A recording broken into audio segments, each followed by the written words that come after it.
দেশে মোট ভূখণ্ডের প্রায় ৩৭% এলাকা জুড়ে বিস্তৃত ৪ বিভাগের ২৬ জেলা ও ১৬৩ উপজেলার মানুষ পদ্মা অববাহিকার ওপর নির্ভরশীল। কিন্তু উজানের পানি প্রত্যাহারের কারণে বহু বছর ধরে শুষ্ক মৌসুমে এ অঞ্চলে দেখা দেয় তীব্র পানির সংকট। দক্ষিণ পশ্চিমাঞ্চলের দীর্ঘদিনের এই সমস্যা নিরসনে এবার বড় উদ্যোগ নিল সরকার। বুধবার সচিবালয়ে মন্ত্রিপরিষদ বিভাগে প্রধানমন্ত্রী তারেক রহমানের নেতৃত্বে অনুষ্ঠিত একনেক বৈঠকে উত্থাপন করা হয় বহুল আলোচিত পদ্মা ব্যারেজ সহ ১৬টি প্রকল্প। এর মধ্যে ৯টি অনুমোদিত হয়। ৩৬,৬৯৫ কোটি ৭২ লক্ষ টাকা ব্যয়ে ৯টি প্রকল্পের মধ্যে সরকারের নিজস্ব অর্থায়ন ৩৬,৪৯০ কোটি ৯৩ লক্ষ টাকা। পরে ব্রিফিংয়ে পানি সম্পদ মন্ত্রী জানান ৩৪,৪৯৪ কোটি টাকা ব্যয়ে পদ্মা ব্যারেজ প্রকল্প একনেক সভায় অনুমোদন পেয়েছে।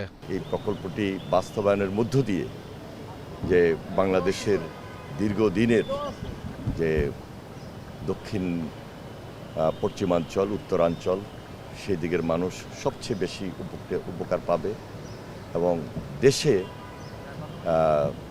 যে একটা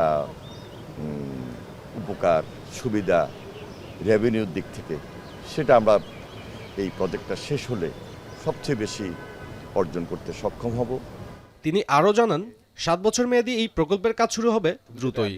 রাজবাড়ীর পাংশায় পদ্মা ব্যারেজ নির্মাণের ফলে দেশের ২৪টি জেলার ৭ কোটি মানুষ উপকৃত হবেন। এটা সম্পূর্ণ জিওবি ফান্ড, আমাদের গভর্নমেন্ট আমরা এই ফান্ডটা ৭ বছর লাগবে এই প্রজেক্টটা শেষ করতে। ২০৩৩ সনে এই প্রজেক্টটা শেষ হবে।